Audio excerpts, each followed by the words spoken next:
சீமானும் விஜயும் வந்து ஆர்எஸ்எஸ் பெற்ற பிள்ளைகள் சொன்னேன். நீங்க ஆட்சிக்கு வர முடியாது உங்களுக்கே தெரியும். ஆனா திமுக ஆட்சியை தூக்கி எறிவேன்னு சொல்றீங்களா? அப்ப யாரை கொண்டு வந்து உங்க உட்கார வைக்க போறீங்க? இப்பவும் சொல்றேன், இப்ப அமைச்சர்களை சேர்ந்திருக்கிறது மூலமும் நான் எப்ப வேணாலும் வெளியே வரலாம். அண்ணன் திருமாவளவனுக்கு ஒரே ஒரு வேண்டுகோள் சொல்றேன், எப்பொழுது வேணாலும் நாங்கள் அமைச்சரவையிலிருந்து விலகிடுவோம்.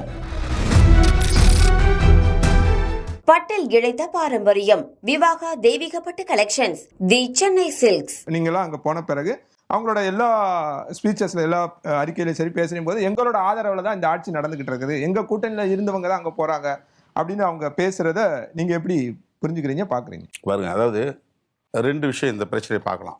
தாவாக்கா வந்து நான் விமர்சித்த அளவுக்கு திமுக விமர்சிக்கல. உண்மைதான். திமுக கூட்டணி இந்த கட்சியிலும் விமர்சிக்கல. அதையே நம்ம ஒரு பொருட்டாக எடுத்துக்கணும், அவங்களையே ஒரு பெரிய சக்தியை நம்ம வந்து முன்னிறுத்தணும். நமக்கு பிஜேபி, ஏடிஎம்கே, அந்த என்டிஏ, அவ்வளோதான். இதுதான் எங்களுடைய எலெக்ஷன் ஸ்ட்ராட்டஜியாக இருந்துச்சு. நான் மட்டும்தான் நீங்கள் வந்து ஆர்எஸ்எஸ் உடைய ஒரு பிராட்டப் அப்படின்னு நான் சொன்னேன். சீமானும் விஜயும் வந்து ஆர்எஸ்எஸ் பெற்ற பிள்ளைகள் சொன்னேன். இது என்னுடைய டவுட். நீங்கள் ஆட்சிக்கு வர முடியாது உங்களுக்கே தெரியும். ஆனால் திமுக ஆட்சியை தூக்கி எறிவேன்னு சொல்கிறீங்களா? அப்போ யாரை கொண்டு வந்து உங்கள் உட்கார வைக்க போகிறீங்க? இந்த கேள்வி நான் தான் எழுப்பினேன். இப்போது இவருக்கு ஆதரவு தெரிவித்த பிறகு செக்ரட்டரியேட்டில் சந்திக்கும் போது நானும் முதலமைச்சர் 3 பேர் தான் உட்காந்துருக்கோம். அந்த இடத்துல நான் சொன்னேன், உங்கள் மேலே எனக்கு வந்து டவுட் இருந்துச்சு. நீங்கள் பிஜேபி எந்த இடத்துலையும் கிரிட்டிசைஸ் பண்ணலை, அதிமுகவை பெருசாக டார்கெட் பண்ணலை, திமுகவை மட்டும் எங்கள் கூட்டணியை மட்டும்தான் நீங்கள் வந்து விமர்சனம் பண்ணீங்க. அதனால் நான் அந்த கருத்தை சொன்னேன். ஆனால் நீங்கள் அதிமுக ஆதரவு தேடாமல் திமுக கூட்டணியில் கூடிய எங்களுக்கு எங்கள் ஆதரவு வேணும்னு வெளிப்படையாக நீங்கள் கடிதம் எங்களுக்கு வெளிப்படையாக கடிதம் எழுதுறாங்க. அது நாங்கள் வெறுமனே நாங்களா ஓடி போய் ஆதரவு தரல, கடிதம் எழுதுனாங்க, நேரில் வந்து எல்லாத்தையுமே நேரில் பார்த்தாங்க. அப்போது அதை நான் சொன்னேன், நீங்கள் வெளிப்படையாக இந்த மாதிரி முடிவெடுத்த பிறகு எனக்கு வந்து அந்த டவுட் கிளியர் ஆயிடுச்சு. நீங்கள் வந்து உள்ளபடியே மதச்சார்பின் மீது உங்களுக்கு ஒரு நம்பிக்கை இருக்குது. காங்கிரஸோட மட்டும் நீங்கள் பேசலை, இடதுசாரிகளையும் நீங்கள் சந்தித்து பேசுனீங்க, எங்களையும் நீங்கள் கடிதம் எழுதி கேட்டீங்க. அதனால் எங்களுடைய ஆதரவு தெரிவிச்சிருக்கிறோம். இதில் நீங்கள் உறுதியாக இருக்கணும். நாங்கள் அந்த நம்பிக்கையோடு தான் வந்திருக்கிறோம். இந்த விஷயத்தை நான் சொன்னேன். ரெண்டாவது இன்னொரு டவுட்டையும் நான் சொன்னேன், திமுக கூட்டணியை பலவீனப்படுத்துறதுங்கிறதுக்காக திமுக கூட்டணி கட்சிகளை எல்லாம் அந்த பக்கம் இழுக்கிறீங்களோ அப்படிங்கிற டவுட் எனக்கு வந்துச்சு. அதை நான் வெளிப்படையே சொன்னேன். இதை நான் பல இடத்துல திமுக காரங்கிட்டையும் நான் சொல்லியிருக்கிறேன். ஏன் எங்களை மட்டும் நம்ம இந்த கட்சிகளுக்கு மட்டும் கூப்பிடுறாங்க? ஒருவேளை தேர்தலுக்கு முன்னால் திமுக கூட்டணியை உடைக்க முடியல, இப்போ தேர்தலுக்கு பின்னாலேயாவது திமுக கூட்டணியை உடைக்கணுங்கிறது அவங்களுடைய நோக்கமாக இருக்குமோ? இதை ஃப்ராங்காக நாங்கள் பேசிட்டு நான் சொன்னேன், எதுவாக இருந்தாலும் இன்றைக்கி நாங்கள் உங்களுக்கு ஆதரவு தெரிவிச்சிட்டோம். நாங்கள் உங்கள் ஆட்சிக்கு கடைசி வரலும் உறுதியாக ஆதரவு தருவோம். அதில் எந்த டவுட்டும் உங்களுக்கு தேவையில்லை.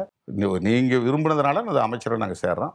இதுலேயும் நாங்கள் உங்களுக்கு துணையாக இருப்போம் நான் சொல்லியிருக்கிறேன். திமுக லிபரலாக இருக்குன்னு நீங்கள் சொன்னீங்க, அவங்க லிபரலாக இருக்குன்னு சொல்லிட்டு அதுக்கு பிறகு அவங்க ஏன் விமர்சனம் பண்ணுறாங்க?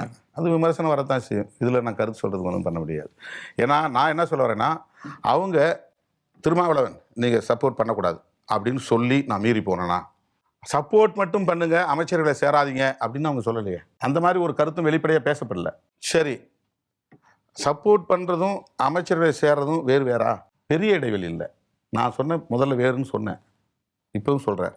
எந்த நேரத்தில் நான் டிட்டாச்சாக இருக்கலாம், அவங்களோட போய் டக்குன்னு நான் ஒட்டிக்கணும்னு அவசியம் இல்லை. ஆனால் இப்போ அமைச்சர்களை சேர்ந்திருக்கிறது மூலமும் நான் எப்போ வேணாலும் வெளியே வரலாம். அப்படி எதுவும் அக்ரிமெண்ட் கிடையாது, காமன் மினிமம் ப்ரோக்ராம் கிடையாது. சேர்ந்துட்டதுனால வராமல் இருக்க வரவே முடியாது. உங்கள் மீதான அந்த நம்பகத்தன்மை அப்படின்றது குறைஞ்சி இல்லை, அது பிரச்சனை வரும்போது சொல்கிறேன் நான். நம்பிக்கை துரோகம் இல்லை, எங்களுக்கு உடன்பாடு இல்லாத ஒரு நிலைப்பாட்டை அவங்க எடுத்தாங்கன்னா அந்த நேரத்தில் நாங்கள் வந்து அந்த முடிவை எடுக்க முடியும் இல்லையா? நிபந்தனையற்ற ஆதரவு அதுவும் சரி, இந்த அமைச்சரவையில் இருந்தாலும் கிட்டத்தட்ட ரெண்டு ஒரே மாதிரி தான் ட்ரீட் பண்ணுவோம். அந்த மாதிரி நாங்கள் அதை எடுத்துக்க முடியும், எங்களால் அதை வந்து கையாள முடியும். எங்களுக்கு அந்த துணிச்சல் இருக்குது, அந்த ஆளுமை இருக்குது. அதனால சொல்கிறேன். அண்ணன் திருமாவளவனுக்கு ஒரே ஒரு வேண்டுகோள் சொல்றேன். நேற்று டிவியில் இருக்கும்போது அண்ணன் வந்து ஒரு வார்த்தை சொன்னாரு, எப்பொழுது வேணாலும் நாங்கள் அமைச்சரவையிலிருந்து விலகிடுவோம். அப்படி கூட வந்து நாங்க எடுத்துக்கூடாதா? அவர் மேல விமர்சனத்துக்கு அவர் பதில் கொடுத்தார். அவர் நெகட்டிவா பேசல. எங்களுடைய கட்சி உயர்நிலைக்குள்ள என்ன முடிவு எடுக்குமோ நாங்க இப்படி இருப்போம் அப்படி இருப்போங்கிற ஒரு பதிவை பண்ணாரு. அந்த பதிவு இன்னைக்கு திமுகனால சோசியல் மீடியால வந்து வளர்த்தெடுக்கப்பட்டு ஏதோ தமிழக வெற்றி கழகத்திற்கும் விசிகேக்கும் ஏதோ சண்டை மாதிரி ஒரு விஷயத்தை இன்னிலிருந்து உருவாக்கிட்டு இருக்காங்க.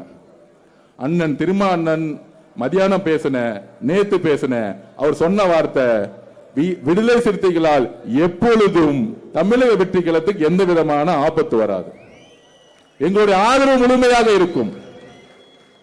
திமுகவுடைய சதி செயல்களுக்கும் குற்றச்சாட்டுகளுக்கும் நான் பதில் சொல்லிட்டு இருக்கேன். இது எப்பயோ அவர் சொல்லிட்டார். அதனால நம்மளுடைய சோசியல் மீடியாவில் இருக்கக்கூடிய திமுகவுடைய இருக்க சதி செயலுக்கு நம்ம வந்து எப்பயும் தலைவர் அவர்கள் உருவாக்கிய இந்த அணி இருக்கு பாருங்க. நான் திருப்பியும் பதில் சொல்றேன், இந்த ஆட்சிக்கு ஆபத்து வரணும்னு இந்த அமைச்சரவை உருவாக்கல எங்களுடைய தலைவர் அவர்கள். அன்றைக்கு கடைசி அமைச்சரவையில ஐயோமல் இருந்து இஸ்லாமிய சகோதரர் ஒருத்தர் வந்து அமைச்சர் ஆகும் பொழுது இஸ்லாமிய சகோதரர்களுடைய 60 வருஷ கனவு, ஐயோமலுடைய 60 வருஷ கனவு ஒரு அமைச்சர் ஆகிறது ஒரு கட்சியில இருந்து. விடுதலை சிறுத்தைகள் கட்சியுடைய கனவு 40 வருஷம் அதிகார பகிர்வு, ஆட்சியிலும் பங்கு, அதிகாரம் பங்கு. அப்போ ஒரு தலித் சகோதரர்கள் அமைச்சரா வரணும், விடுதலை சிறுத்தைகள் அமைச்சரா வரணும், அவங்களுடைய கனவு. அவர்களுடைய கனவை தூய்மையான உள்ளத்துடன் நிறைவேற்றும் நினைத்தவரும் எங்களுடைய தலைவர். இதுதான் உண்மை. அமைச்சரவையில் சேர்க்கக்கூடியது ஆட்சி அதிகாரத்துக்கான ஒரு பாதுகாப்புக்கு கிடையாது.